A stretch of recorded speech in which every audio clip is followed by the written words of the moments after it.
So, ladies and gentlemen, the time is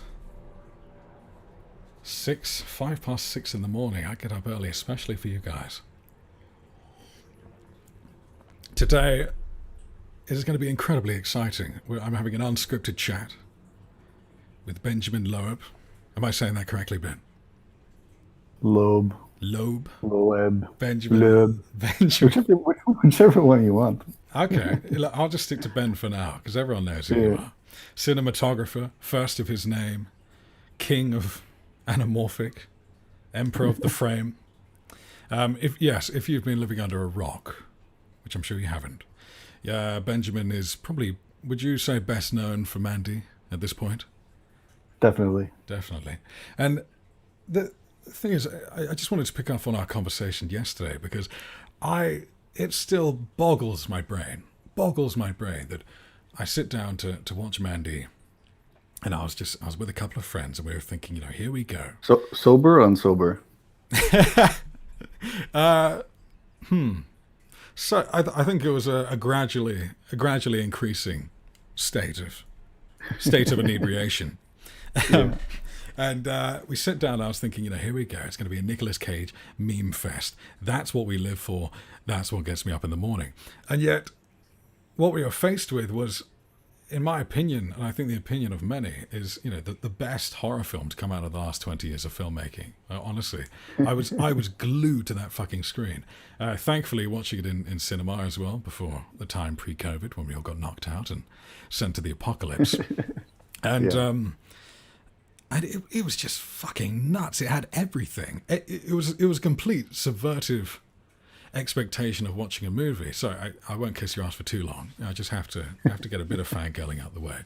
But it reminded me of when I think it was Nicholas Rafferty was saying, he loves the Texas Chainsaw Massacre because it doesn't feel like a film. It just feels like an experience. That's Yeah. what Mandy was to me. It was just an experience. And from start to finish, fuck, man. And yet, while this is going on, you're then telling me yesterday that you were concerned this was going to be a flop. You were saying you thought this, well, maybe that's a bit too strong wording, but you were concerned that this was going to be the end. It was just Just such a have to. batshit crazy project, and I knew that if there was anyone to do that with, it was Panos because he's out of this world. He loves the tech. As a person, you can't really define him. He just has a brain that goes places that no one else dares to. And I think most of the people on set had no idea what we were trying to make. And I remember standing on set with Panos, like chain smoking cigarettes because things would come up as costumes and wardrobe and things that just didn't really seem up to par with what Panos had sort of presented to us. But he would just sort of like take a drag, walk over, rip off some gaffer's tape off this one character, pull it on someone else, pull this thing off, and it was all fine. Like he was super confident and always on par. But it was such a difficult thing to move through and actually see unless you're Panos. Yeah, I mean that was going to be one of my next questions. Is what came first with Mandy? Was it the vision? Were you just like, hero's journey on acid, let's do this, or was it your connection with Panos because you've known him for a while? It was Panos 100%. Interesting. I saw Beyond the Black Rainbow at the Whistler Film Festival when it came out, and the room was just full of people on mushrooms.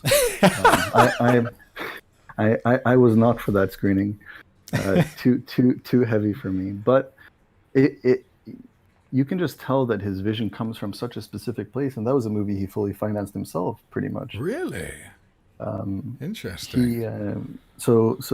he'd written Mandy before Beyond the Black Rainbow. It was something he'd written and spent 8 years making, and the film has changed so much from that point until the point where we actually started filming it, where it actually shrunk quite a bit. He had some scenes in there that were batshit crazy, even more so than what's in the film, which I think in the end actually has made the film better. I think the fact that it kind of resonates with this being an homage to the 80s and 90s sort of B action movies actually works for the film. 110%. I don't want to get too ahead of myself because I got some questions I want to ask on that specifically. But where did you meet Panos? Or where did he meet Uh, you, might I say? in Vancouver. Okay. So his cinematographer Norm Lee, who did Beyond the Black Rainbow, is a very good friend of mine, and Panos and I had met through that, and just essentially been acquaintances for a long time. Um, and what had happened was Nick Cage actually broke. I think he broke his ankle before the original shooting date, and there was a Belgian DP who was supposed to shoot it because it was done in Belgium, and the dates pushed. Luckily for me. And then the script popped into my email from Panos, and he's like, "Hey Ben, do you want to do this? You have to come out in like 10 days." I had Whoa. 12. 10 days to Yeah, prepare. I had 12 days to prep for this film No, from oh from the my, time I landed in Brussels. what the fuck? Jesus, man. This is such a testament to your skill, though. I mean, wow, because there was such strong vision. I mean, I love the one shot that really stands. Oh, well, no, there are many. But I've got to know, when she was walking through the forest, which I think we Yeah. doubled down because Nate walks through it later. I mean, was that just one of those Artem machines? Like, how did you just achieve such a thick smog? It's so dirty. Panos really wanted smoke everywhere, Right, and I feel somewhat bad for our SFX team because they had to run around. We had tubes, we had Artem, we had everything, and right. they were just it was just more, more, more, more, more. Jeez. Uh, My the God. more the better. That was the No, plan. no, absolutely. In fact, you know what? Fuck it. I was going to leave this for later, but let's just dive into it because we're here. The Yeah, one thing that well, God, I got to stop saying that because I'm going to be saying it a lot. One of the things that really, really captivated me with Mandy, especially, is how it reminds me of how, like Roger Deakins and David Fincher, like a lot of filmmakers, they're obsessed with this notion of sort of clean glass, like a clean frame, whatever the fuck, yeah. clean means to you. And I remember Deakins specifically saying, oh, I like shooting on the master primes because they don't flare. I don't want any artifacts that are intruding the frame. But what I love about Yeah. it is you lent 110% into the quote unquote dirt. Just the amount of artifacts, the amount of shit going on inside the lens is just what makes it. It's like, what's this guy doing? I love it. As I was saying in my email to you, you've got the amber flares, you've got the blue flares, you've got the red flares in the same frame. I'm like, this guy must fuck like crazy. I mean, it's just insane that you pulled that all together in 10 days. Gosh. Well, I think one of the first conversations I had with one of our producers, Mm, he was very worried about our time, and I'd said that Panos and I want to shoot this very composed, very on sticks, on cranes, on dolly, sure. and he told me sort of flat out, if you can't do this, Ben, you're going to put it on your shoulder and you're going to walk around. So I picked the biggest and heaviest lenses I could find. And which ones Um, were those? Were they the C series? they're the primo anamorphics, Oh. and they are the length the length of a small person's arm.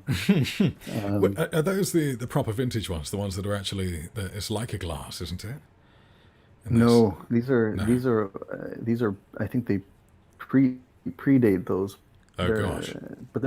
They're beautiful. Mm. And I had a female first AC who was a warrior. She carried this thing all over the place, and Panos had very early on requested a very specific set of filters. He wanted to sort of cover the lens in coral and in chocolate and in grads, and Oh my all god. of these things are very far away from my sort of DNA in some ways. Yeah. But Sorry. go ahead.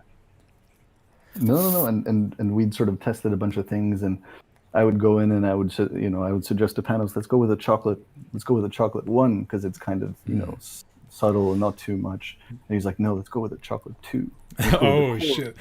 That I mean, and let's yeah. go with I can't remember the last time I shot with two anything.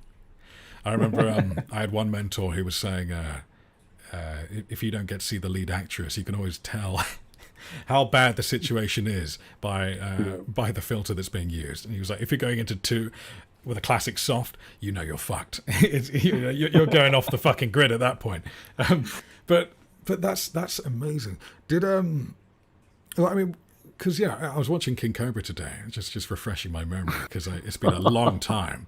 Wowzers! Yeah. And the thing about that is, in addition to just the super clean coverage, it's just a very clean film. And what was it like going? Because that was the year before the shot King That Cobra was the came. first. That was the first feature. I had a Canadian film called Hello Destroyer that I shot in 2016, Yes, yes, and yes. I'd never done a feature, so I told my agent at that point, "Can you please just get me a film so I can feel what it's like to be on set for 2 weeks plus." Yeah, gotcha, gotcha. Um, so that movie came in, and I guess I can say it's the only film I've ever regretted doing. Really?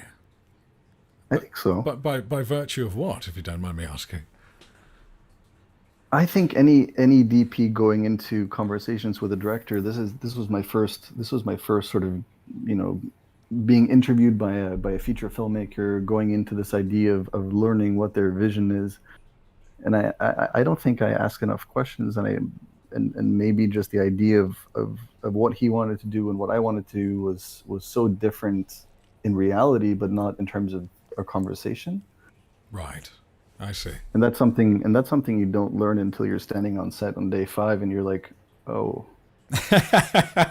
Well, can I give you my take on King yes, Cobra, and hopefully it will come across correctly.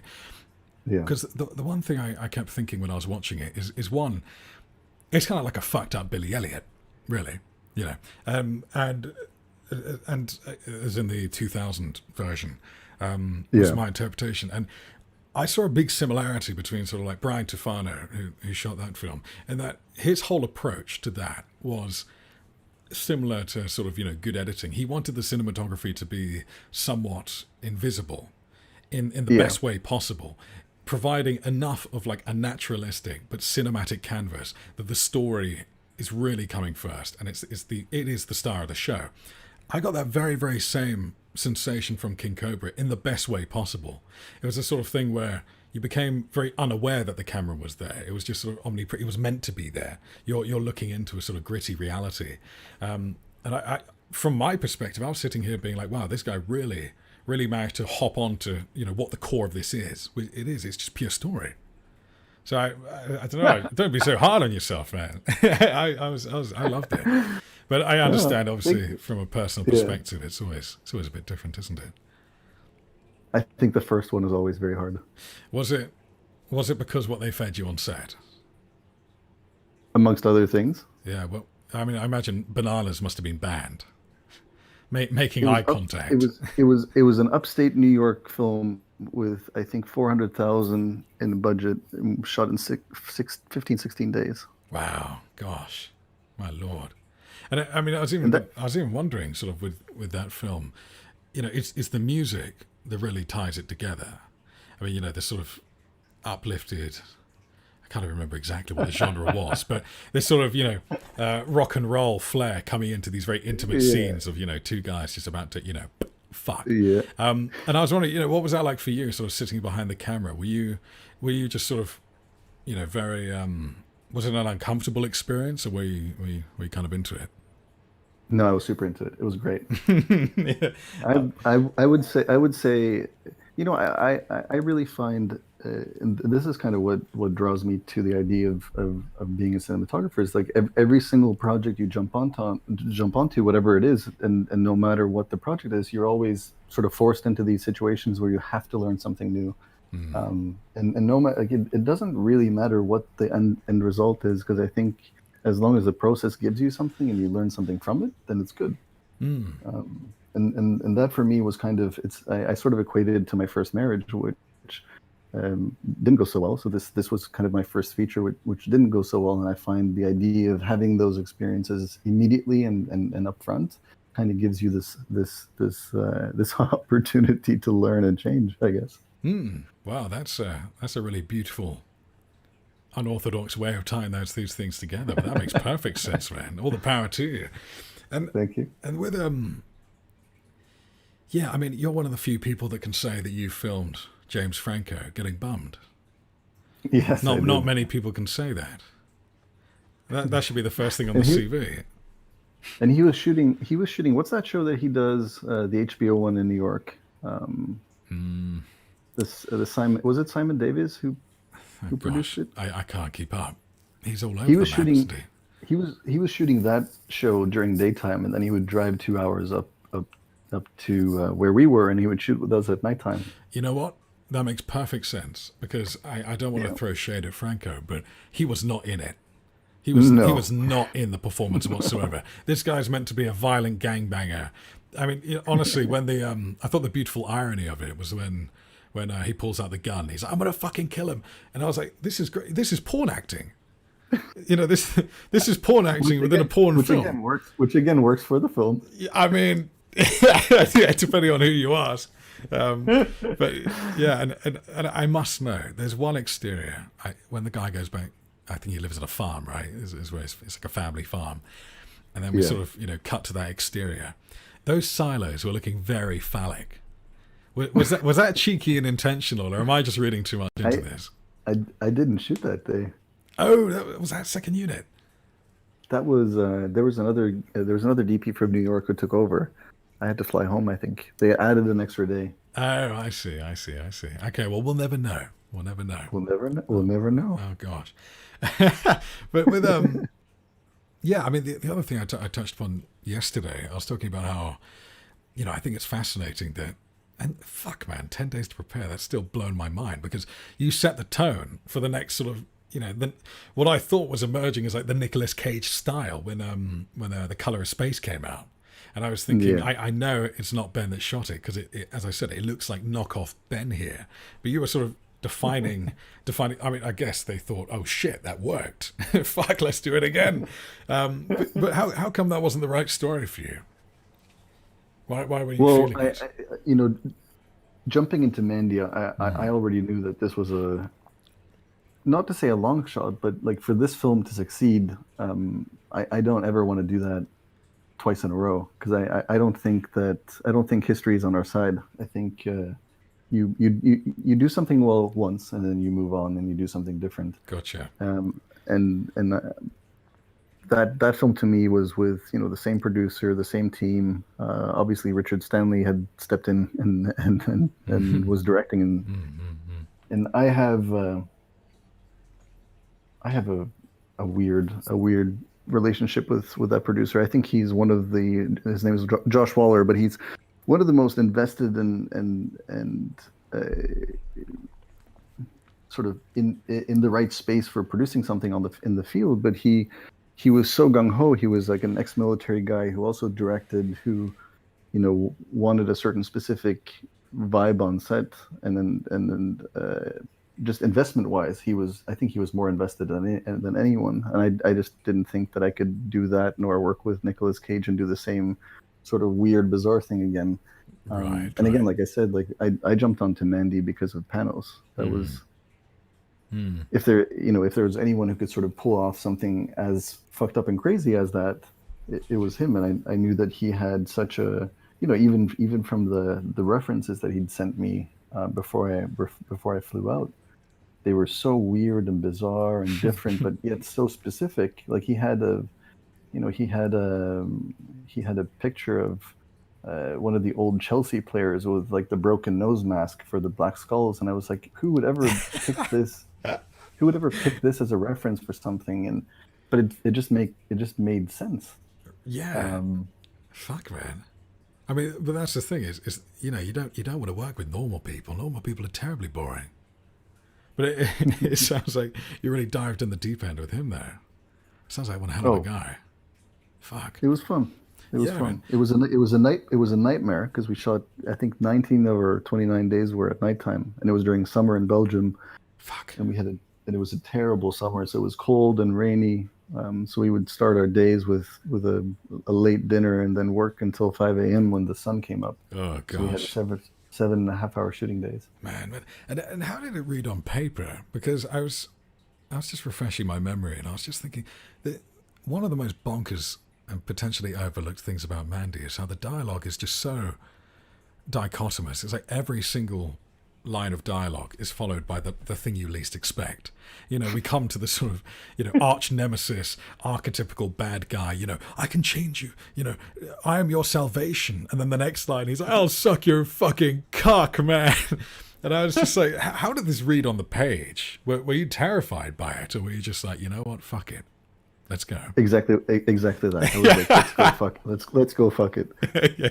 And you can only do that with someone when you know that there's a vision behind it. Like without a vision for that film, like you it's not the script and it's not the dialogue. It's I don't know if you know this, but Panos wrote this script kind of you know, after his mother and father passed away. So this is kind of one of his ways of, or what was one of his ways of dealing with probably anger and grief and all these emotions that you don't really know how to get out of yourself. Gosh. Which I think is so beautiful because if you think about the music and what Johan did for the score and how the visuals and how Nick's character actually plays out, immediately I feel like it's more grounded, and I feel like it's grounded in something that it's so real that it's almost difficult to sort of put it into perspective in that sense. Absolutely. I mean, it was surprisingly beautiful between the lines. I mean, Yeah. I thought there was some amazing sort of it's like a dirty film, but it's so poetic. And I felt like even those beginning scenes where we've got you showing off the sky panels, going through every single color on the spectrum, and they're just laying there in bed, and you can't really hear what they're saying. But it doesn't really matter, unlike Tenet. In this situation, there's sincere connection there, and yeah, I was really surprised he managed to pull that out of just the haze, the beautiful haze that is that film. And also, I got to know, and you do not feel obligated to answer this question, but have you done psychedelics? Did you get where this whole bad trip vibe was coming from? I've never done acid. I'm a pretty liberal person, I'd say, but I'm more of a weed and mushroom guy if I have to. I got you, and you're very wise. Because I have to admit, one of the things that scared me the most about Mandy is how much I related to it. I've only done acid once. Fuck, man, it is not a good place to go, and it really made me very interested. I just imagine Panos as this guy who just did acid once, had exactly the same experience, and was like, right, I know what I'm making now, because it was just too real at points, too real. That's funny. But so that's interesting. So you were just purely taking direction, just being like, okay, I guess this is how it goes. He had such a specific, and even in script form, so many of the things that are in the film were written that way. Like if you look at he sent me an original deck in the beginning that had 7 frames from the sort of just illustrations, and they're so. And Panos and I didn't go back to that deck and be like, this is how it's going to be, but somehow it just still translated into something that was so similar to what those images were. What happened, yeah. Wow. Gosh. And so last thing on Mandy, because I know you're probably sick to death of talking about Mandy. I just absolutely love it. The scene with Nick in the bathroom. Yeah. So was that improvised? Was that whole... No. It wasn't. That was scripted. Because it really gave me the sense of... I mean, do you remember Martin Sheen in Apocalypse Now? When he's just off his nut, going wild. And obviously I know that Nicolas Cage is obviously related to I mean, he is one of the Coppolas, and it kind of got me thinking, hang on, is this Apocalypse Now? Yeah, is this that same moment? And the other thing was that there was something about how the camera, you tracked in, and then there was just this kind of uncertainty. It was like, hang on, are we pulling out? Is he going to stand up again? Like, what's going on? And you could the funny thing about that moment was we'd set it up, and I think what had happened was I'd sort of cued the light switch. We hadn't wired this location, so it was kind of like he hit the switch, and my gaffer was sitting under the table turning on a light, and we did it about 5 times, and they just couldn't get the cue quite right. Right. So at this point, Nick was actually angry. so we went for like a 6th take, and it worked. But he was so pissed off at this point that when he was pulling out all these things from the cupboards, he'd thrown a bunch of stuff onto the dolly track. Oh shit. So when we were pushing Oh. forwards, nobody had noticed that there was a massive towel laying over the left side of the track. So we were pushing and pushing and pushing, and then we just stopped. And I was like, "What the fuck's going on?" And we looked down, and there's just this towel laying under the wheel. So we had to track back, pull the towel out, and go back forwards again. Oh my So that was god. it was kind of a beautiful mistake in some ways. Oh yeah, man. I mean, it really reminds me of a wonderful mentor of mine. He was saying, look, cinematography is two things. It's rationalization, explaining your ideas, and it's post-rationalization. It's pretending that you knew what you were doing all along. Exactly. And I feel like that's one of those moments in as much as, people like myself can be sitting here being like, no, that's what it was. It was because it was improvised and they didn't know what he was going to do next, and there was anxiety behind the frame, and it's just like, no, man, that was just a fucking towel. I love that. That's great. And in fact, no, I lied. I have one more question. One more question about Go, the go for skies. it. Those skies. What was going on there? Well, I mean, was it planned that they were going to be ripped out, or was that an afterthought? No, those were written that way. I see. He always wanted us to go into the nebula. Right, right. No, this was a film that had almost no improvisation. It was so on point with what Panos had sort of asked for and written.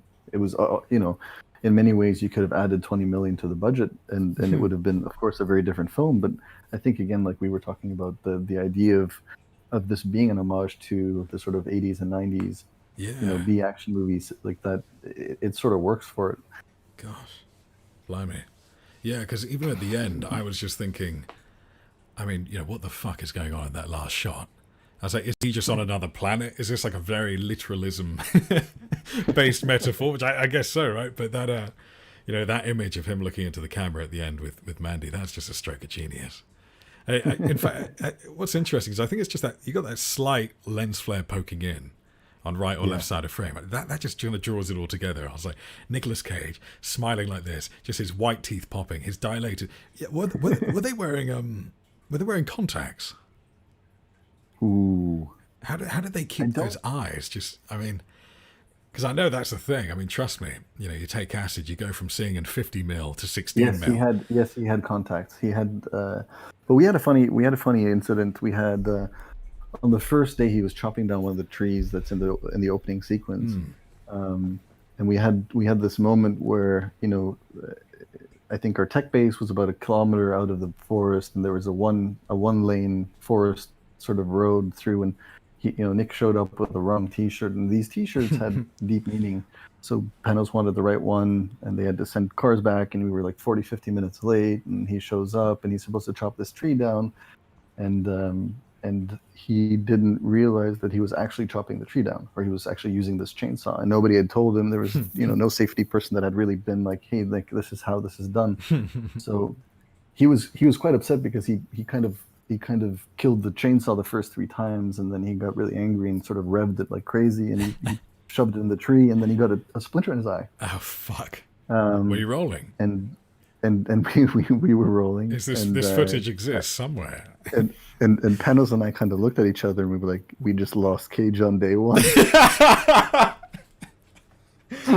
Game over. Yeah, yeah, yeah. Game Gosh, over. gosh, gosh. But this was a testament to sort of how, because he was invested. He put up with all the blood and all the shit, and everything we threw at him. There was never a complaint in that way. But that became an actual problem with the contacts. I remember that now. Oh, oh.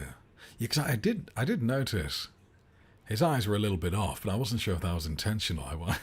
Wondered if he just sort of scooted them to the side or whatnot. But wow, a splinter in the eye. Fuck man, that's less of that, man.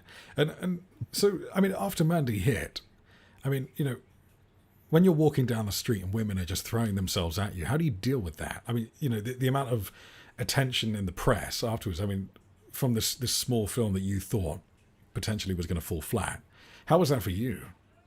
Was it like a feeling of this is it, or was it just this is the first step, or I didn't really know how this film was going to be received, and I think it played Sundance, and it did really well. And I was kind of waiting for it to play because it had got into director's fortnight, and I was waiting for sort of a European audience to sort of counter the American one, because you never really know how the Americans. Yeah, sure, So, sure. There's bastards. um, and then it did really well there as well. And again, I think it just comes down to this idea of course, I'd say there's one third of people who absolutely despise the film and hate everything about it, every single thing they hate, and then there's two Pussies. thirds who just who just immerse themselves and let the film be what it is, and take it. Um, Absolutely. It's got to be a big screen film. It has to be. Because, I mean, watching it in the cinema, when the colours are just right and the blacks are crunched yeah, just enough that you can't see the bikers. And you're like, holy shit, that's pretty fucking scary. But I was watching it on my laptop and I was like, what? They look ridiculous. They look like toy soldiers, on the small screen. I had the best experience watching this film in my old apartment with four friends of mine who are also very into cinema. We'd smoked a bunch of weed and we sat there, and I think the whole film had a Benjamin, my email watermarked over the whole frame, and it was the best experience because we just laughed and laughed and laughed. It was amazing. That's That was my best cinematic experience I've ever had, actually. wow. Yeah, I mean, in fact, that kind of leads me on to wondering. I mean, we're all a bit crazy in this industry. We're all blinded by passion. But most people I've spoken to, well, all really, there's always sort of one defining moment, one sort of alchemical experience that really solidifies. This is what I want to do. Would you mind sharing that moment with us? Was that one of them? Well, I mean, I guess that was a reaffirmation. But what was your sort of your opening your opening budding romance with wanting to actually work as a cinematographer? Well, I did 1 year of technical school, the sort of general film school, in Norway, and I hated it. I thought it was awful. It was a full year of just, this is how you turn a camera on, this is how you light. And I sort of backed out after a year, and I moved to Vancouver, and I did 4 years of art school. And for the first year, I did life drawing, I did painting. It was all these things that you never want to do as a filmmaker. You're like, yeah, I just want to touch cameras. But I met these two other students that they're some of my best friends now. And we just got into this vibe of making things on our own. We did, no budget music videos that we turned into short films. We'd just reach out to a band and say, hey, can we make something for this song, and get $1,000 and fly down to New Mexico and cast people off Craigslist and sort of just make it into little mini movies. And that was kind of what got me excited about how much you can do for so little. And it's still kind of what inspires me in film today, is this idea of having to use your brain.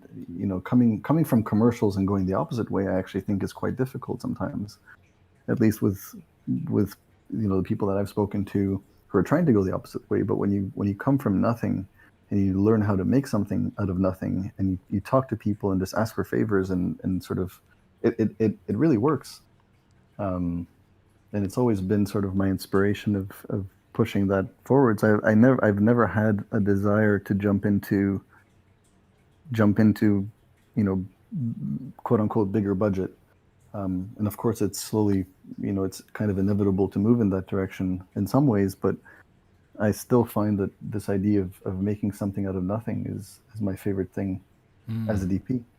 Yeah, and it really doesn't surprise me that you came from an art school angle, because I just feel like, especially with film school, there's almost sort of an element of corruption that comes with it if you're not careful.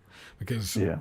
I always find myself referencing, and some viewers are bored to death of me talking about this, but I love looking at sort of the OG cameramen, the OG cinematographers like Jack Cardiff and the oldie goldies, a lot of sort of David Lean's crew, and how Yeah.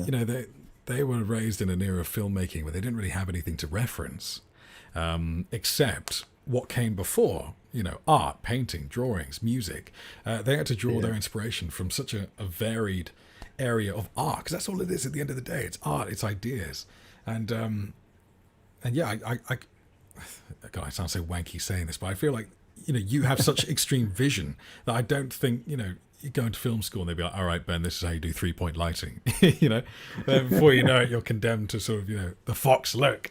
So no, I'm really glad to hear that. And that kind of, bearing that in mind, I was wondering, I have this debate quite a lot. Do you think Yeah. being a cinematographer is more about your pre-existing knowledge, or is it more about your confidence in your ability to solve problems? Do you catch my drift? Yes. Um, I think it's very different now than it was though, because before my generation, you know, you'd have to work your way up and you'd work under different, you know, work under a DP or work under a gaffer or, you know, and learn from other people. I did the opposite. I very early on, I sort of knew that I wanted to do this and I'd rather learn from my own mistakes. And I still have this sort of philosophy that I'd rather fail shooting something of my own than being someone else's backpack. Mm. Um, but I think more than anything, the idea of being able to be, of course, you need knowledge of how things work, but you don't necessarily need all the technical knowledge. You just hire people who are better than you. Hmm. That was always, you know, even in art school, I just reach out to, you know, the gaffers that I knew best in town and be like, hey, can you please help me do this thing? And I'd shoot it, they'd gaff it, and I'd take the credit for it, which is always much easier. Uh, Yeah. but but at the same time, I feel like, you know, I understand now that if I could say what, you know, coming out of art school, the best possible thing you can learn is just the art of bullshitting, the art of learning how to speak and communicate ideas. Hmm. Hmm. You know, we had I'm kind of bummed because I never had this class, but we had this thing called creative process in my first year of art school, Hmm. and we had this batshit crazy teacher who always had every year he has this one thing that he asks his students, and he says, "Bring a device that can weigh a dragon. That's your assignment for next week." And I think it's probably and possibly the absolutely best assignment that just generates this idea of how do you bullshit your way through something? How do you explain something that isn't physically possible to someone and Hmm. make it sort of semi coherent? Hmm. And I think 80% of our industry is that. It's Oh just being yeah. able to communicate ideas and problem solve and seem like you're okay on set because, you know, Hmm. 50% of the time you have no idea what's going on and you have to figure out a way to solve this or that. And, you know, a director changes their mind and you know, it's daytime, all of a sudden they want nighttime and you're like, this isn't physically possible, but it is if you just sort of pull what you have together and just do it. Yeah, I mean, this is what I've always said about both viewfinders and light meters. 99% of the time, because no one knows what a light meter is, if you're really fucked and you just have no clue what's going on, you can just stare through that baby and no one will bother you. It's just really Yes. is just like a moment of just being like, oh shit, what Just is close going your on? eyes. Yeah, yeah, yeah. And then you put it down, you're like, right, give me the 50. And they're like, oh wow, he's such a genius. It always makes me laugh that a very good mentor of mine, he's got quite significant hearing problems now. Yeah. And he used to have this thing where people would always tell me about him. They'd be like, "Oh, you know that guy. He's incredible because when you speak to him on set, when you describe to him, you know what you want, he doesn't say a word. He just kind of looks off into the distance with his artistic genius, and then he just goes and he goes forth and he lights the scene and he just brings it alive. He brings life to it. And I'd be like, you realise it's because he's fucking deaf. he can't hear you, but you know if it makes you feel better to explain all the bullshit that's in your head, he's just going to read the script. You know. Yeah. So yeah, as you say, you know, people love to assign a narrative, but hey, just keep that poker face up, and we'll see where the cards fall, baby. if yeah, I mean, I'm curious because obviously I you know if in an alternate life we're going alternate timelines here, we're going Tenet. No, we're not going Tenet. But alternate timelines. If your genius was not within cinematography, what else could you conceive being a field that you'd be absolutely dominating in? Psychology. Psychology. Interesting. Has that always been a sort of... Well, I mean, they go very hand in hand, I suppose. It's just visual It's psychology, isn't it? it's never been something I'm interested in, but being a DP is part-time being a psychologist. You deal with actors, you deal with directors, you're essentially this sort of middleman between human beings who Hmm. all want different things and all want to be heard, and in some ways it all falls on you, but it's beautiful. But I feel like by nature of what we do, you sort of end up in the situation where you kind of have to deal with everybody's problems, which is beautiful. Absolutely. I think you would have been a jeweler, Ben. I think you would have been a great jeweler. Because I'm looking at your jawline. I know you can cut diamonds with that thing. Save yourself the money. Cut the corners. Oh, wait, no, sorry. You're married. You won't tell your wife I'm flirting with you, will you? No, that's fine. No That's promises. Okay, good. But so, like, I have this concept about inspiration, and it's a little bit wanky, but I kind of feel like inspiration's a bit like a well, right? You know, it gets filled, it gets depleted, it gets filled, it gets depleted. You can't really be sort of, firing on all cylinders at all time. Maybe you can. I certainly can't.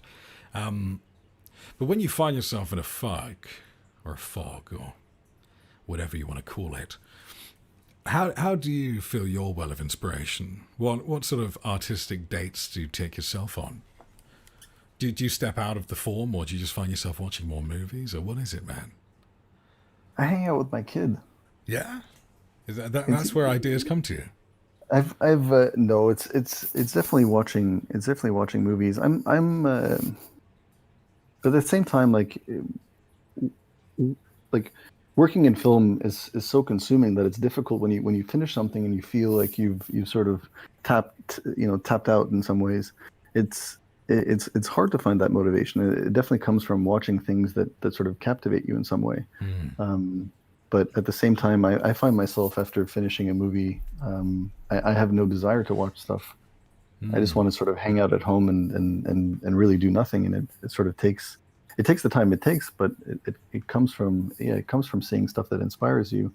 But at the same time, I find it's difficult, and I find specifically my generation and the ones that are coming up now, it revolves around sharing to such a degree that it becomes almost difficult to not be too influenced by other things, which I also find kind of difficult. It's not the I removed myself off all social media because I love watching things that my friends do, but I don't really want to see everything all the time. Oh God, it's awful, isn't it? It's absolutely awful. I feel like Instagram has got this sort of handcuff effect where everyone's thinking, you got to be on it. But do you? I mean, Twitter's kind of funny because it's just a mess. And you don't have to be a part of it. But I don't know, Facebook. It's only funny because you're on it. Oh God, I'm blushing. But it's kind of this really weird economy where everyone's thinking, how can I come up with just one sentence of gold for internet points? It's this weird social experiment that no one really signed up for, and yet here we are. It's just. But the time in which we live, I'm curious. What's your opinion on sort of foreign cinema? Okay, no, that's a very generalized term. But do you find yourself do you like Eastern cinema? Do you find yourself, do you have any particular proclivity, or are you just appreciator of all fine things? I deeply appreciate cinema that has the balls to try something. Like that it's my biggest sort of pet peeve with American cinema is it's so tied down to this idea of commercialism and the idea that something has to sell. There are good things about it because you actually have private equity and it makes it possible to make projects, but at the same time you're tied to this idea of making money back, which is what European cinema sort of gains in that sense, where it's based so much on government funding and supporting directors and visions that this idea of caste dependency and selling this or selling that doesn't really matter. So you have a lot more power to sort of just do your thing. But the real question, sorry, yeah. You're saying? No, go for it. Well, the real question here, though, what the people really want to know, is anamorphic or spherical? What do you lean towards? Are you part of the Annie gang? I was a part of the Annie gang. I love the Annie gang. I think anamorphics are fantastic, but I also think that, and this comes back to what we were just talking about, this idea of trend, where I feel like anamorphics blew up in like 2014, where everybody was using them for all the wrong reasons. Hmm. And I think it's beautiful, but I think you have to use it in a project where it makes sense. Of course, yeah, yeah. Um, Beyond, I guess, beyond, obviously it's the right tool for the job. But in terms of preference, because it's such a different state of mind, I find I anyway, thinking laterally as opposed to vertically. It takes a little well, bit of getting used to. It's like, you're close up, kind of gone, kind of not, but kind of gone. I would say this idea of anamorphic brings you back to this feeling of watching cinema and watching movies, and Mm, going back to the first time you watched Star Wars, or this type of movie. mm. Yeah, And I love that feeling. yeah, I mean, watching The Irishman, I mean, that's the first, I think it was the Venice. I can't remember, but that was the first sort of film Scorsese's gone digital for, and it was just wrong. It was just wrong. Yeah. I feel like it's the context. It's like, come on, man, you're Scorsese. I know you want to make a 3.5, I think, 3.5 hour long film, but I think in the context of the old filmmakers, yeah, for the sort of digital revolution, not so. I mean, do you have any particular proclivities towards celluloid or digital? Do you have any strong feelings there? I do. I love film, and I think that film still has something that isn't replicable by a digital medium. Although Yes. there are films that I think have been made that sort of surpass that. I Mm. think the first time I saw Beginners by Mike Mills, the Casper Tuction shot, which was on a Red One, and kind of looked. It was one of the first films I saw that didn't try to be film. You could say the same thing about Collateral by Michael Mann, which I think looks fantastic. Mm. Um, and I think when digital tries to be film, it's difficult because you're physically trying to take one medium and make it look like another. And I think Bradford Young did the same thing in A Most Violent Year, which I thought was beautiful as well. Mm. Um, but I think it goes back to this idea of trend again, where I think the sort of the common, or the sort of general sense is you grab a 416 and you shoot some 16 mil and you slap on a hashtag, shot on film, or uh, and it becomes something.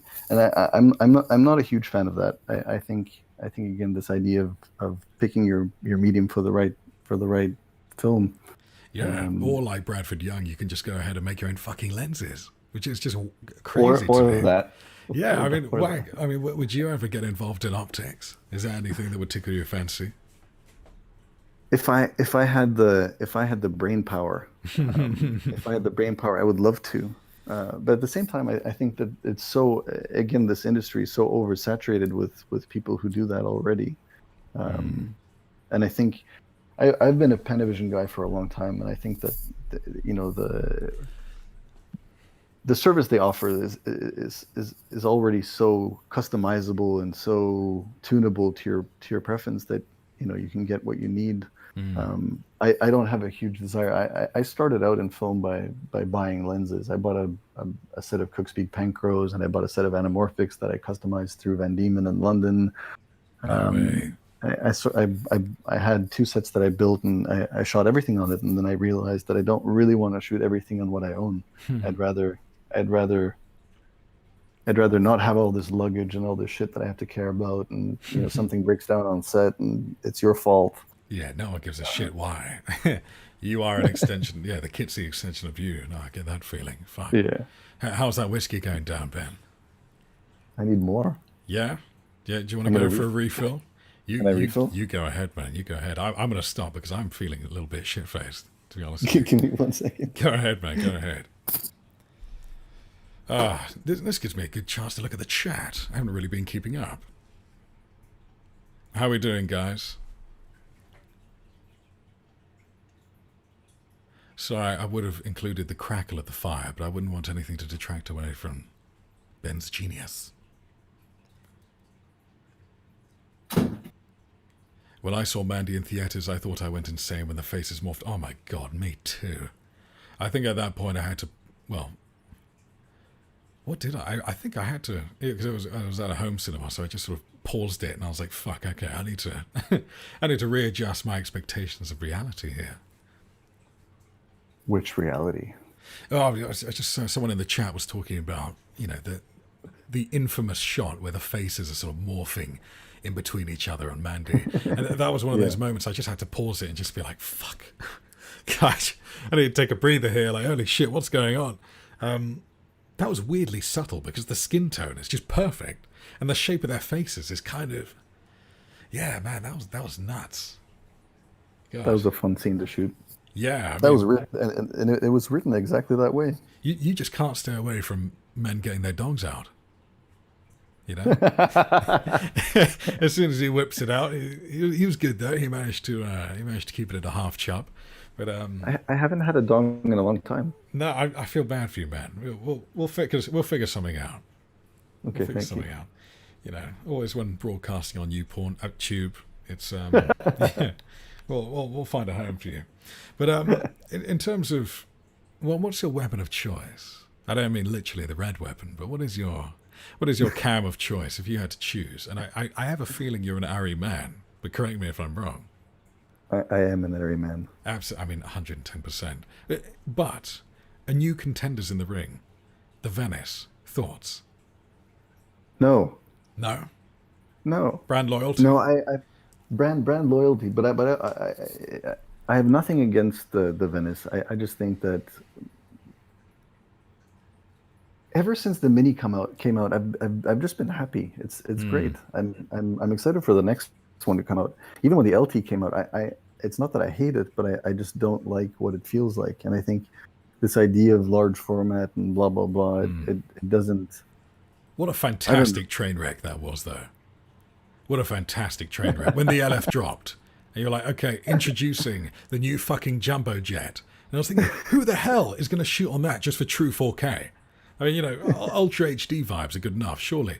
Loeb hold, no one uses it. Sony Venice drops. Ari shits their fucking pants. Drops the mini LF, and it seems to sort of like stabilize now. But and have you ever dabbled with the is it the DX2, the Panavision cam? No, never, Yeah, I mean that never. one confuses me because the first time I was having a little play with that, the guy was explaining it to me, and he was like, "Yes, it's a Monstro sensor. It records red code," and I was like, "So it's a red?" And he was like, "No, no, no, no, no. I mean, it's a But it Panavision is. cam," and I'm like, "Yeah, yeah, but it's But a it red." is. And he's like, "No, no, no, it's a Panavision cam." I was like, "Okay, yeah, you can put a label on it, but ultimately it's a fucking red. I'm sorry."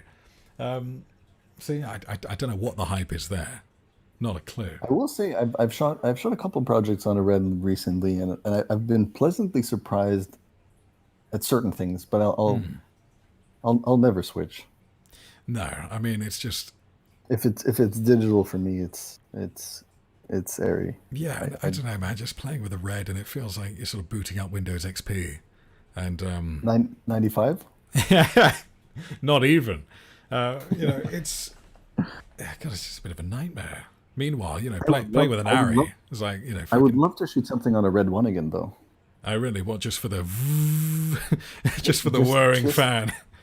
just for the fun of it. I have a feeling if you booted one of those up now, you'd actually find it kind of interesting.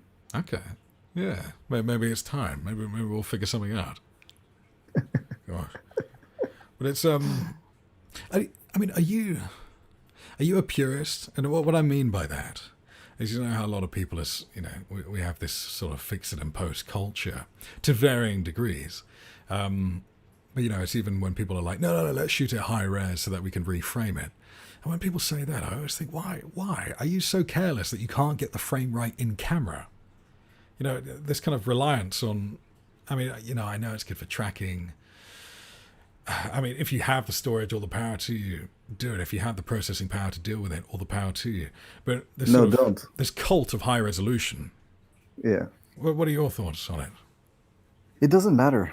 It doesn't matter. I think this idea of pixels has you watch HD blown up on a 4K projector, it's fine. Yeah. It doesn't matter. I mean, the one thing that really upsets me is, which shouldn't, but I mean, most cinema projectors aren't even 4K. I mean, they're mostly True. 2K, and the ones that are 4K, people don't really need to worry about because they're probably not showing their content if you're so worried about the resolution, you know? Yeah. Yeah, it's just, I mean, the fact that, I kind of see this whole pixel resolution race as just sort of an exhibition of, the most primal traits. It's sort of, my dick's bigger than yours. My breasts are juicier than I have the bigger car. I have the bigger boat. And, while they're working their way up to Blackmagic releasing the 12K, I mean, God, it's Yeah. kind of like, oh, shit, but no one cares. So we got to make the consumer care. Let's make 4K synonymous with good. I mean, it's not the BMPC, it's the BMPC 4K. You know what I mean? Just very strange times. I mean, if visual storytelling had a Maslow's hierarchy of needs, resolution is way up there or down there, whatever's the least insignificant. I mean, I feel But I like think resolution only really makes the viewing experience maybe 5% better, if that. if you need the latitude to actually reframe for creative reasons, then sure. But I think your job again as a DP is to make it right then and there. And I know there are different levels of this, but you lose so much control in post, and you lose so much control to all these other things. So if you can control something in camera, which is again what was fun about Mandy, because we had a pretty strict bond company. Right. They wouldn't, the film was. I think the opening line in the script is, "This picture is presented in 16 millimeter anamorphic." That's the first line in the script, and the bond company essentially said no. Okay. And we got to this point where both Panos and I were like, "Should we do the red filter?" And you can't change this. So I number one, I think our we exposed like 15% of the sensor. Everything was so underexposed that I was waiting for the bond company to come up to me and be like, "Ben, what are you shooting?" Like again, the dailies were sent out in H.264, so they're compressed and you can't actually see anything. But I think this idea of trying to control your language and trying to control what you're trying to present to as to the limit of what's possible just helps you in the end. Because I find that depending on your scenario, if you have an editor you trust or a colorist you trust or whatever it is, anything you can do on set just helps you. I mean, how involved do you get in the coloring process? Do you rock up with a leather belt in hand? Do you rule the image with an iron fist? Is what I want to know. You have to. I knew it. Yeah, but yeah, continue. But again, it depends. Like on Mandy, again, Panos had such a specific vision, and Panos and I were in two different countries. I was in Belgium for a while. He was in Vancouver. We had two colorists working on it at the same time, and we would send the project back and forth. Then he would come to Belgium, and I would start a new feature. So that one was difficult. But Panos kind of pulled that one together. Right. But I feel like again, it's something that isn't really talked about that much, because as a DP, you're not often. It's not the grading isn't the biggest part of your paycheck, but you still have to be there. Of course, yeah. I mean, what was the sort of LUT situation on set? Did you have all the bells and whistles with your DIT, or did you just have your own personal monitor? Yeah, because I mean, you would have had to, right? I've had movies where we haven't had a DIT, but it's difficult because I find this idea that this conversation and communication between the colorist, the DIT, and you and the dailies, it's so important. And the idea of just starting to generate the feeling of what you're trying to present, so that when you're actually editing, you're feeling that already. And so, sorry, it's a little bit of a segue, but kind of what we were talking about earlier. What's your thoughts on, the advent of large format and cinematography? I mean, do you think it's going to completely take over, or do you think it's... I mean, no. My intuition is that it's going to be a sort of 50-50 split. You've got your Super 35, you've got your large format, and it mostly comes down to budget. But what are your thoughts? I think most people who shoot on the LF, when I watch it, I feel like I'm watching something shot on the 5D when it came out. And it's mainly based.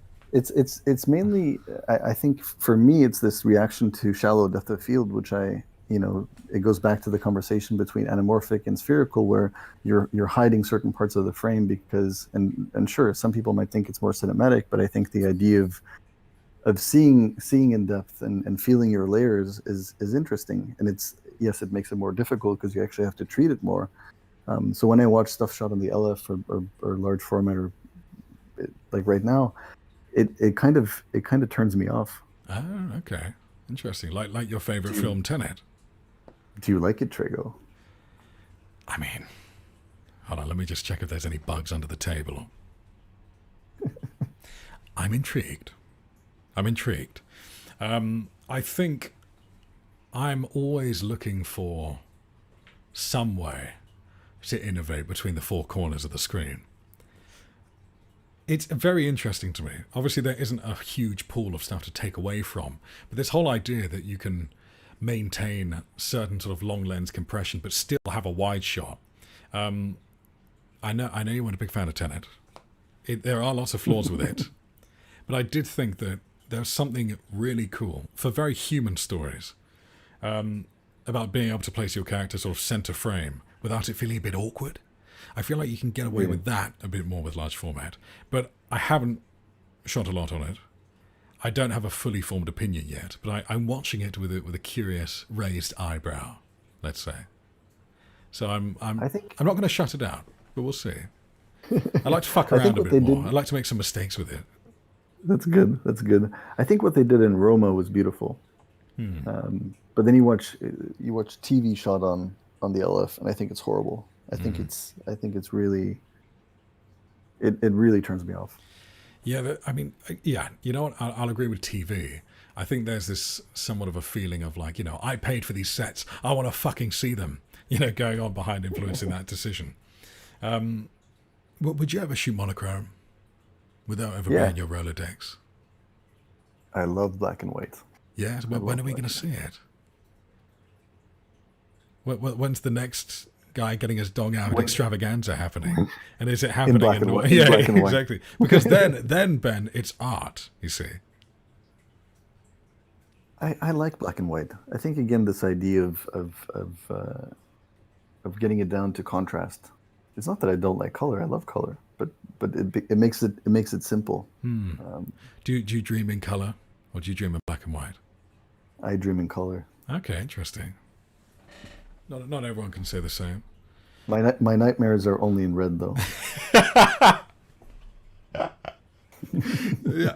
In fact, why was red the main color? I mean, I know, I'm popping a little bit into color theory here, but was it purely just to scare the shit out of everyone? Were any other colors in consideration?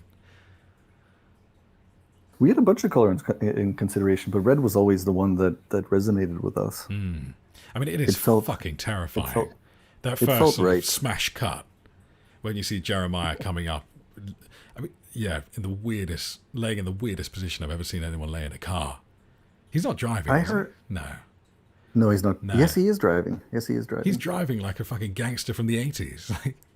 I I just, heard a rumor that Panos and Norm Lee actually shot a music video for one of Jeremiah's songs, really. which I haven't been able to find, but I really want to see this. Wait, hang on. Are we talking as in character or the actor? In in character Jeremiah, when he Okay. plays that, when he pulls out his penis, he's playing a song, and that there's an album, and I think Panos made a music video for one of these songs, but I don't know where it's gone because I want to see this music Well, video. we got to find it. Yeah. Maybe there's more Wang. Who knows? And in fact, you're touching upon sort of your ACs earlier. I'm curious. What does the Benjamin look for in an AC? Let's start with the first. Let's start with our focus pillars. What are you looking for beyond, sharps? Beyond the idea of being able to pull focus. I mean, that helps, right? It does help. But Just I'm always I want to be on set and feel like I can still enjoy life. So I want people who are decent human beings who share a sense of humor. I'm the first one to sort of make the most inappropriate jokes, especially with my crew. But it's also this idea that there's so much pressure and there's so many things that you have to do and deal with and schedules and all this stuff. that you have to be able to have fun. So I like people who can share the sensibility and actually be human. But I think the idea of being able to pull focus comes first. I mean, yes, it's. I mean, have you seen the light? Have you worked with the Light Ranger? I have not, but I heard a lot about it from Uncut Gems. God, it scares the shit out of me. I mean, Yeah. I still am very surprised when I went to this one particular event, and this guy was showing me the Light Ranger, and I was like, so when was this developed? And he's like, oh well, I made it back in so and so. And I was like, wait, hang on, you made it or the company made it? He's like, no, I made it. And I was like, hang on. And I look at his name tag, and it's Howard Preston, and I'm like, oh, you're the man who's drowning in vagina. Somebody call a doctor. Like, how have we gone this long without fucking autofocus? But still, just, I don't know, the idea of an AC controlling it from what looks like an iPad. Yeah. It's scary. It is a little bit scary, yeah, because I mean, you're the one who has to bear the brunt of the rage when it fucks up. If it does fuck up, who knows? But no, if you do I think shoot on it, let me know. I'm curious. I think there's room for technical perfection for certain things, but I think human error is what makes this whole industry beautiful. Mistakes. Oh yeah, I mean, I remember I was talking to these guys who were developing this. It was like a techno crane which basically just maps actors' movements. So the idea is you can just reset a bit sort of like the Bolt, but with a crane. And Yeah. and then I saw them the next year, and I was like, so guys, what's going on with that? And they said, oh no, we discontinued it. And I was like, why? And they said it's because actors never do the same fucking thing twice in a row, and they just get bonked in the head with a goddamn Arri Alexa, with one of your fucking primo lenses. And so they were just like, there's just no point doing it because we need humans. That basic touch, we just can't bypass. So yeah, I agree, and it's Is there? What's that? Sorry. It's just finding the people who have the technical expertise to actually pull off those things properly. Of course, there are elements of motion control that you can never do with humans, No. and that's fine. Yeah. But otherwise, I like humans. Humans are great I mean, for the most part, it except for in the depends. States. There's a lot of non-good. I thought that's where we were heading. Yeah, no, it's people are good. I agree, and Most people are good. Most people. well, I give people the benefit of the doubt. Most people are good. how naive, how charmingly naive, Ben. You have to be naive. Sure, I guess, but is there a director who you dream of working with? You're just like, yeah, I feel like we get along, If you direct something, Trago, I would shoot it. Can I get that in writing? Yes. Can I get that in writing? No, I'm gonna hold you. I'm gonna hold you to that, sir. no, I've been in a strange position where I've had this question asked so many times. Where who do you want to work with? And it feels like it's not really where my brain goes from. I just like people who are open and willing to challenge language, which it's what I like the most. I feel like as a DP, this idea of lighting is one thing, but this idea of creating language with a camera and doing something that challenges the way you see something. And sure, you can do that with lighting, but any director that truly has a vision of doing something in that vein. Before Mandy, I had this idea that I only wanted to do drama and I didn't want to go into genre, but it doesn't matter. It really doesn't matter. I feel like you can cross those borders and you can find people who are willing to say something in any genre. And it's just a matter of how far you're willing to push yourself. For sure. And you know what? I've got it. We're going to call it After Wang. I don't know if that will fall into any sort of copyright territories with your latest feature coming out after Yang, but I'll get you your dong, sir. And in fact, with After Yang, are you allowed to talk about that, or are you NDA'd up to Kingdom Fuck? No, I can probably talk about certain things. Okay. What certain things can we talk? Because I know nothing about it. I saw that Colin Farrell's making an appearance, a debut performance. How was the experience of shooting that? Was it pleasant? Was it positive? It was awesome. Yeah. It was great. It was directed by a man who goes by the name of Krogonada, and he He is one of the biggest fans of Ozu I've ever met, and he did his PhD dissertation on Ozu and realized during his PhD that he was kind of ruining by academia ruining the creativity of what he loves. So he actually went out and made this film Columbus, which it has a split audience, but I think it's fantastic, and I think it's kind of an education in filmmaking. But he Wow. came up making video essays for Sight and Sound and Criterion.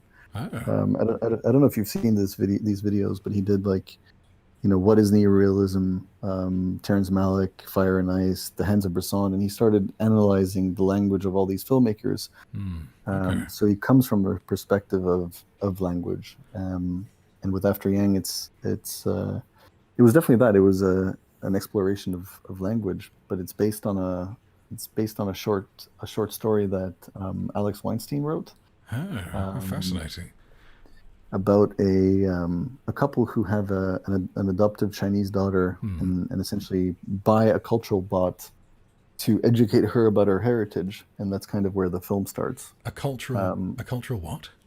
A cultural bot. This is set in a an undefined future where there are something called techno sapiens, which are robots that help you and teach you things. Oh, Um, does it look really creepy?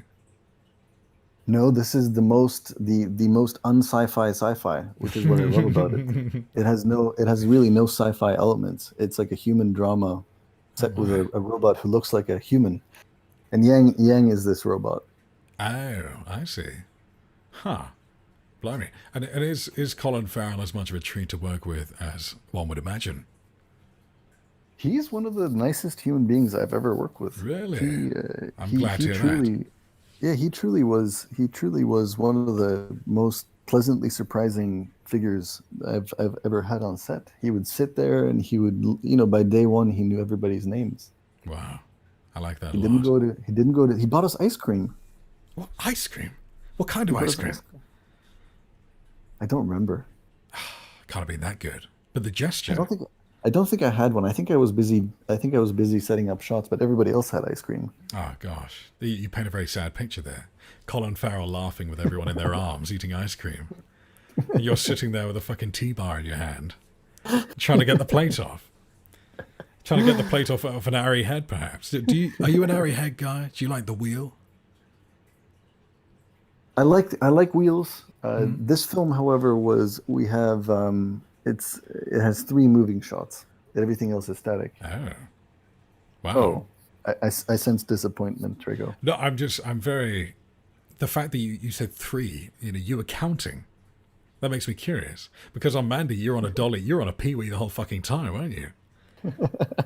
Did this upset you? This this was fun. We had we would set up a shot and we would have 2 hours to light, and we'd do our blocking, we would do our lighting, and we would come in and we would shoot our take, and we would go in for one piece of coverage that was, you know, unconventional in some way, and we would move on. It was great. And with, I had one of the members of the community asking you, so they're wondering, how do you approach shooting a scene? What comes first? Is it the lighting? Is it the framing? Or are you just like, fuck it, we'll do it live? How does it all come together for you in your mind, in your supple, genius mind? I think it always depends on your project, but it's always healthy to start with the blocking.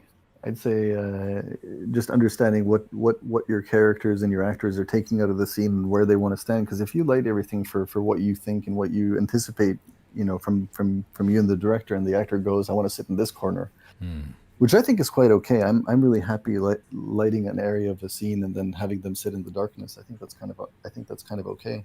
Yeah, I mean There's that's one thing. Sorry, I know the project of which we shall not speak, King Cobra. But that's one thing that I loved. Well, about Mandy as well. How there were so many choices where you're choosing to show everything but the talent, and suddenly there's just this overwhelming sense of like, oh, they're doing shit they you, should not be doing. you mean I lit the wrong part of the set? Here we go. Yeah, you just ran out of time. Um, There you go.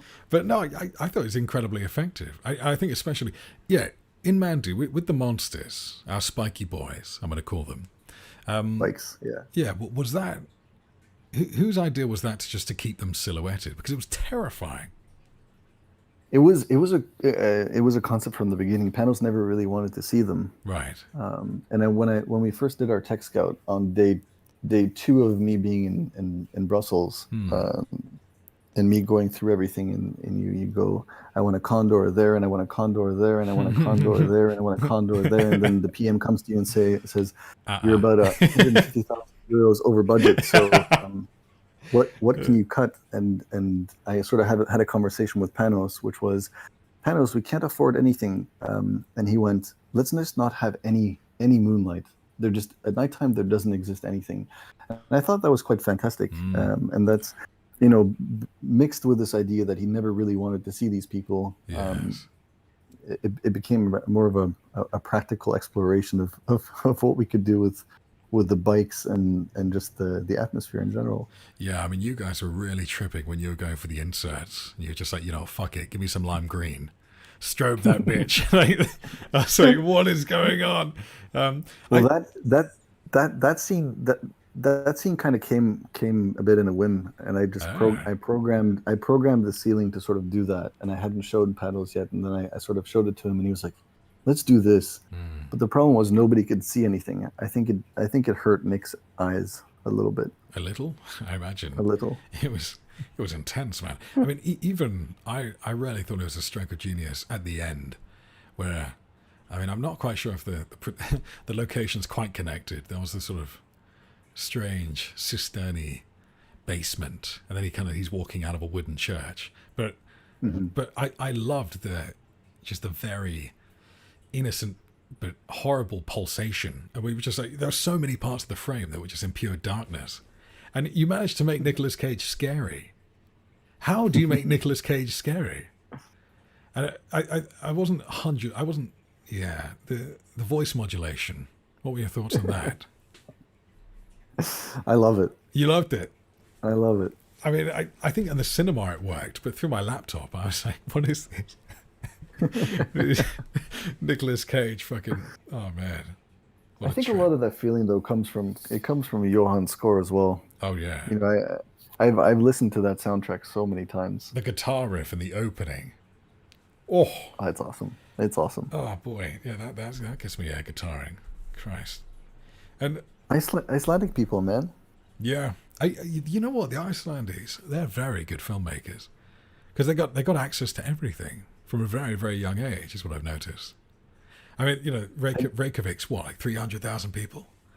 Yeah, I lived there for 2 years. You lived in Reykjavik? Yeah, I did. Do you have Icelandic blood? I don't. My wife did she's a sculptor. She did her master's there. Oh. So it was one of my deals when she got pregnant. She said, I said, shall we keep this one? Because we'd only known each other for 3 weeks. Oh boy. It was a bit of a thing. Wow. And that's a little bit more time than you had to prepare for Mandy. We just said, should we keep this? And she said, sure, but I'm doing my master's in Iceland. I said, sure. So we moved there when my daughter was 7 days old, not years old. Wow, you're quite the nomad, sir. I appreciate that. What was that like? Because I'm curious to know your thoughts on Iceland. Did you enjoy living there? I loved Iceland. Yeah. I almost bought a place there before we left. Oh, and then really? I think that was the catalyst to sort of pushing us to leave. Was when we were almost, we were about to settle down, and we were like, nope. Was it the skier? It's a beautiful country, and I think there's a people are so grounded there, and I think they have to be because it's so small. I don't like this idea of tourism, and of course it offers a lot to film in terms of landscape and such. But I think the local filmmakers there, I think there's some quite phenomenal stuff. Have you ever seen No Albino? No, I haven't. Let me write that down there. No Albino. You should. What a raw title. I'll get back to you on that one. Yeah, I just Iceland is very strange but amazing place. I mean, the one thing that really struck me about it was how there's no sort of, well, maybe I didn't spend enough time there, but there's no sort of man-made entertainment in terms of, when you're traveling through Iceland. It's all natural. There's no sort of ancient structures that are being built. It's just like you will travel for 2 hours, you will see a geyser, the geyser will explode, and it will be magnificent. But then you're driving 2 hours to the next waterfall through this sort of very arid landscape where there's not much wildlife. And I was just like, have I died? You know, it's like, am I in purgatory? If you can escape the Japanese and American and German tourists on that path, then it's great. There's a lot, isn't there? Yeah, and they all look so miserable. I don't know if you noticed, but there was a lot of Chinese tourists who look like they've been forced to go there. You know, it's like a pilgrimage. It was strange. And I tell you, the one thing, as I was leaving Iceland, my friend was saying, you know, before you go, you have to try Icelandic shark. And I was like, okay, sure. And then they're like, okay, here is, I think it was Greenland shark. And I was like, isn't this endangered? And they were like, oh, don't worry about that. And then they serve it up with a shot of vodka, as I'm sure you know. Yeah. And I was like, look, it's 6 a.m. in the morning. I'm not drinking fucking vodka. And they're like, you'll need it. Eat the shark. It's like someone's pissed on bread. I don't know about you, but it's just like you're eating something that's been pissed on, and then you're like, oh shit, give me some water, and they're like, no, go. Before you know it, you're necking vodka, cleanse the palate. Bob's your uncle, and then you hop on to Icelandic air, but I can't really understand anything. But that was a really good one. Oh, I'm very honest, sir. Your Icelandic accent is spot on. I had to listen very intensely. But I found that if you're ever going to LA, it's far cheaper to go via Iceland. Far cheaper. This is the greatest part about Iceland is flight connections. That's what I loved about living there was, well, other than living there. I mean, it's bang slap in the middle. But you know, you can there's direct flights to New York, to Vancouver, to LA. It's easy, and you fly over Greenland. It's perfect. Yeah. Well, where else have you lived? Have you been around the block, Ben? I lived. I was born in Nairobi. No way. There you go. I love Nairobi. I feel like I have a very strong connection to Nairobi. I know it sounds like I'm taking the piss. I'm not. I spent a lot of my childhood there. Did you? I did, yeah. And wow. There's something about the very lush areas that I very much. There's not, you can't find nature like it anywhere else in the world. I wish I'd gone back since I was. I lived there until I was 3. Okay. So do you have any memories at all, or is it just a haze? No, it's all based on photographs. Oh wow, like Nickelback. So I can't. There you go. By Nickelback. good Canadian reference there. No, but I lived there until I was 3, and then moved to Norway. And I escaped Norway when I was 18. Lived in Vancouver for a while, then moved to New York. Escaped. I had to get out. Scandinavia is a weird place. I think in a weird way, Scandinavia is and will always be this bubble, and it's beautiful and it's great. But at the same time, you have to get out. Well, you're telling me you don't want to shoot a Scandinavian drama. I would love to, but there's like one of them every decade that's worthwhile doing. At T22, not being able to see anything. Yeah. Interesting. I mean, I've got a lot of friends in Scandinavia. It's, yeah, but I don't know. I've never lived there, I guess. What, so did you spend a lot of your time sort of around the Oslo area? I grew up south of Oslo in a small town. Oh, wow. Surrounded by 5 farms. It was great. It was beautiful. Nice. Yeah, I mean, you just can't beat the landscapes. That's the one thing I'm finding with just Asian heat, and man, I need a bit of cold. But one thought I want to kind of wrap this up on, yeah, is so I was very lucky to have a chat with our man D Finch, you know, Davey Fincher, and I was asking him sort of, you know, what has the filmmaking life been for you? Because, you know, he's had one of the most eclectic careers ever. He's gone from loving anamorphic to hating anamorphic. You know, you can't get any deeper or richer than that. And I'm paraphrasing a little bit, but he said something off the cuff. Could not be more David Fincher. He was like, the thing is, the filmmaking life is wonderful, beautiful, and ephemeral, but highlighted by suffering and despair. Do you find that the highs outweigh the lows of this industry? Well, you know, I mean, have you had your heart broken on every project? or has it just You do strengthened though. you? You do. If you aren't invested to that point, I find it's hard, and you always find yourself in this position where you're invested to this point where everything becomes everything becomes kind of, quote unquote, life or death. Uh, if you can, relate that to your career. And I feel like you kind of have to. You get so invested. Um, but I find the only way to sort of survive the industry and not getting eaten up by it is this idea of finding a balance. And I know that's the hardest element of it. But I'm all for 8-hour days. We shoot for 4 days a week. Like that will What ever do you think fucking about happen. 4 day weeks at 8 hours. Who are that? I you like that working for, idea. Ben? Who are you working for? I need to know these people. No, it Gosh. doesn't happen. It doesn't ever happen. No. But I would love for the industry to at some point sort of take that into consideration. It'd be fun. It'd be great. Oh, it'd be hilariously fun, but, the money bags aren't happy, are they? But we'll No. see. We'll put a petition on change.org. See where that gets us. 1,000 signatures and maybe we'll be kosher. But Ben, thank you so much for your words of wisdom, your genius Anytime. mind, your insights. It's been a pleasure. This has been a wonderful experiment. I loved every step of it. So Likewise.